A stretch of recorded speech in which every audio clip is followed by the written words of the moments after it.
Texas. I'm a cardiac surgeon from Appleton, Wisconsin, and I'm grateful to have this forum from CTSNet to discuss changing perceptions in women in cardiothoracic surgery. I'm joined by a group of respected colleagues here. I'd like to begin by asking them to each introduce themselves. I'm Mara Antonoff. I'm a thoracic surgeon at MD Anderson Cancer Center in Houston, Texas. I'm Megan Helder. I'm a cardiothoracic fellow at the Mayo Clinic in Rochester, Minnesota. I'm Melanie Edwards. I'm a thoracic surgeon at St. Louis University. So thank you all for joining. I think when I thought about this topic, my first question was, should it really be a topic in 2017? I mean, have we really not done a good job of evolving the perception of women in cardiothoracic surgery? Do we still need work, and why is it a focus of discussion here in this day and age? Melanie, what are your thoughts on that? I think we've made a lot of progress. In the last 20 to 30 years, or even 50 years, we've come a long way. But there are still those for whom the concept of a woman in surgery, much less cardiothoracic surgery, is a bit of a novelty. And so I think there's still a ways to go, but we're, I think making some strides in it being not an unusual finding. Sure. And I guess the corollary to that question is, whose perceptions are we changing? Is it the population in general? Is it our patients? Is it our male colleagues? Or is it perhaps our female colleagues that we work alongside? What do you think? I would say that I think the most important perceptions to change are those of the up-and-coming women, the young trainees. Of course, I think it's important that we're well respected by our male colleagues and by each other. But most importantly to me, I think there are so many amazing young, bright minds, talented young women who are budding cardiothoracic surgeons and they just don't know it. And we need to ensure them that they fit in with us, that they are one of us, they can be one of us, and we need to show them an example of what a cardiothoracic surgeon looks like. Absolutely, and I think that's a great transition to my next thought. Megan, being a fellow, obviously mentorship and role models are important in any spectrum, right, in any field, but a lot of trainees perhaps don't have the exposure to women in surgery or cardiothoracic surgery specifically. Do you think a forum like this is valuable in a remote way, that women can see that there are others out there doing it and doing a good job of it, and how do you feel about that? Absolutely. I think that just seeing somebody that is like me, that has the similar interests and like similar things, is really important to just see that it's possible to not lose your personality and not have to become kind of the humdrum, stereotypical cardiothoracic surgeon that you see, and still keep that and be doing cardiac surgery is very important. And I think even, one thing that I've kind of picked up through my years of training is it's not just cardiac surgeons, but, cardiologists and oncologists and just, women that have really pushed the professional folds in kind of other disciplinary fields that are close to ours that are really important in mentorship as well, and just reaching out to those fields too. I think that's a great point, and it makes me think of a recent movement on social media that I'm going to ask Mara to comment a little on. Perhaps you've heard of the I Look Like a Surgeon campaign, and it began outside of our profession. Yes. Do you mind speaking to that a little, Mara, and what your thoughts are and what it's achieved and what it can achieve? Absolutely. It was a takeoff from the I Look Like an Engineer social media campaign, which was basically trying to promote women in science and technology after a young woman who was an engineer was thought to be just not real engineer on an advertisement for a firm where she worked. And so Heather Logie developed the I Look Like a Surgeon campaign because of the success of the I Look Like an Engineer campaign. She's a resident in Chapel Hill and really did a great job with it, and it's taken off. There have been so many social media posts related to the I Look Like a Surgeon movement. Initially, mostly just women. It was heavily supported by the Association of Women Surgeons, Women in Thoracic Surgery, but also it's been really wonderful to see the I Look Like a Surgeon hashtag embraced by other groups as well. People, just wanting to demonstrate that anyone can be a surgeon, and it doesn't matter what your sex is, what your sexual orientation is, what your color your skin is, what language you speak at home, what religion you practice or don't practice, that anyone could be a surgeon. And I think it all ties into what we're saying about for the trainees, just setting an example for young, bright minds to understand that they can do what they have passion for, regardless of what their background might be. Absolutely, I think that's a great point. Is there anything else we can be doing with digital media outlets or with other social media forums? I mean, are there other options for ways to change perceptions of women in cardiothoracic surgery? I think having for open discussion among potential surgeons where they have access to ask the questions that they may not be comfortable asking their male colleagues or male mentors is certainly one opportunity that, being accessible on social media or through, Facebook groups or other venues can be helpful. Sure. Yeah, and so that makes me think of other ways that we want to inspire and support women that might be considering this field. And thinking about something like the Women in Thoracic Surgery, I saw a quote recently that said the glass ceiling only applies if you're not building your own house. Is Women in Thoracic Surgery, an organization like that, something that can sort of create that circumstance where it empowers women together to achieve our common goal? Or what are your thoughts on organizations like that? I think the Women in Thoracic Surgery is amazing. Obviously it was founded up 30 years ago when there were many fewer of us, but we still are quite a minority, and I think a lot of people don't realize that because we look around these halls at the STS and we see so many women that are actually in leadership positions, people who are respected and accomplished, and we've come so far, but we're still only 3.5% of ABTS diplomats, 5% of practicing cardiothoracic surgeons.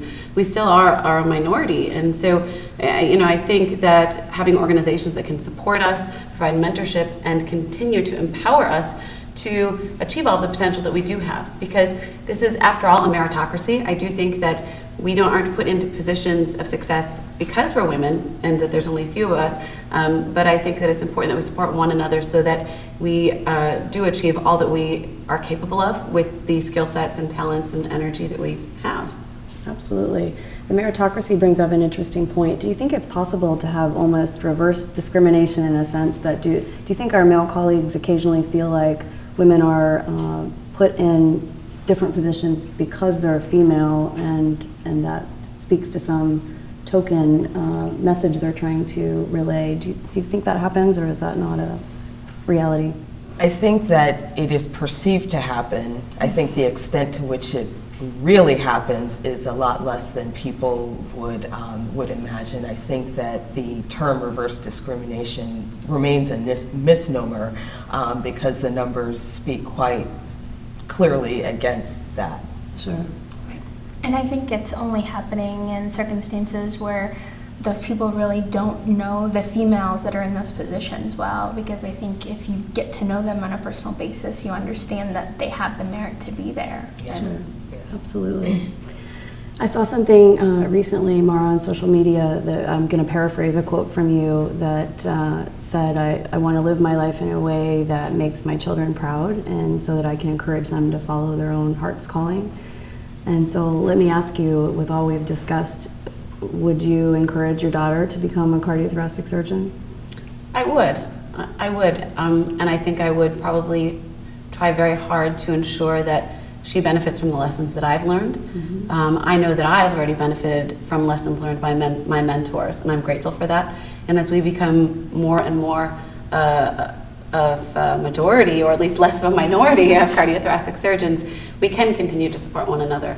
I absolutely want my daughter to do whatever will make her happy, and if it happens to be cardiothoracic surgery, that will be great. But whatever it will be, I'll be proud of her. What do you think, Megan? I know you're not at that point yet, but I think that it has been a lot easier for me than I expected it to be. I don't think that I've really run into the same type of problems that people before me have, or that I expected to. I think that everybody has been supportive and excited. One of my mentors at Mayo, goes at the end of his presentations, he puts up a picture of me and one of my co-residents that are female and says, "This is the new face of cardiac surgery." Mm-hmm. And so I think I've been very lucky with that, and I think that's just because of the work that you guys have put forth. And so I think hopefully by the time that I have a child that wants to do this, hopefully that this won't be an issue, that we're not going to have forums like this. I think it's important to hear that from someone, at your level of training. So thank you for pointing that out.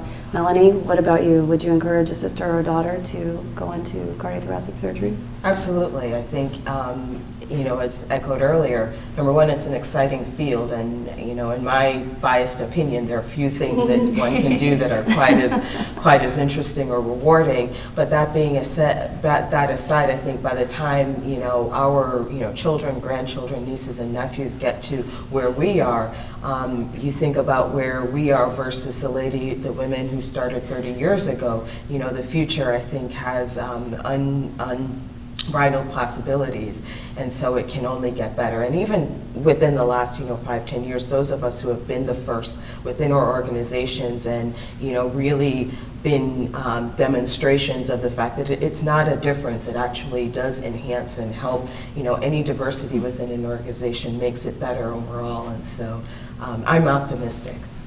Perfect. Just in closing thoughts, what would you say to a young woman who was considering this field? How would you direct them, and how would you do that encouragement to have them follow in our footsteps, so to speak?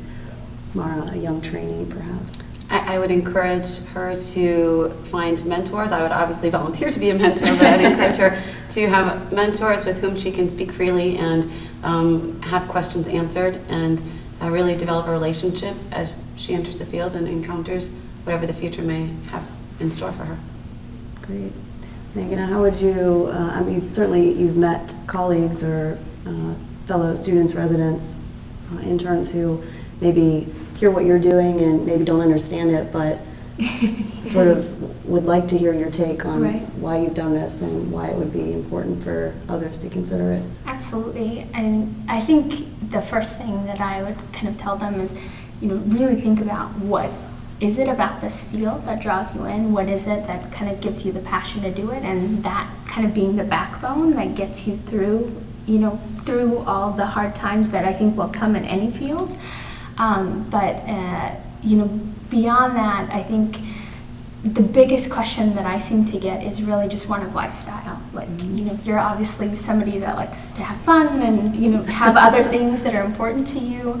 How can you do that and be a cardiac surgeon? Why not be an endocrine surgeon and have a better lifestyle? And I think it's about, what you want your life to be about and what those priorities are. But you can fit in as much as you want to. It's just doing it, in a thoughtful manner that's planned out.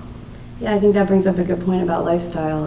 If you are doing something you don't enjoy or feel passionate about from 8 to 2, it's not a great lifestyle in my opinion, right? Yeah. So I think that's important. Melanie, any closing thoughts on how we should be encouraging more women to come into the field?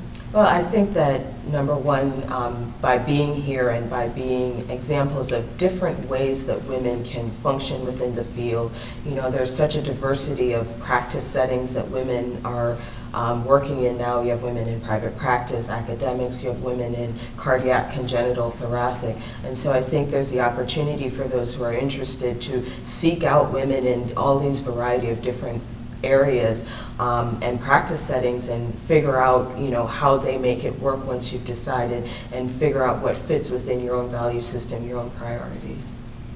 Great. Well, I would echo all of those sentiments. I feel very grateful for the career that we have. It's such a fulfilling and meaningful way to spend our days, and I respect and admire this group here along with our other plentiful female and male colleagues. So thank you for discussing the topic with us today.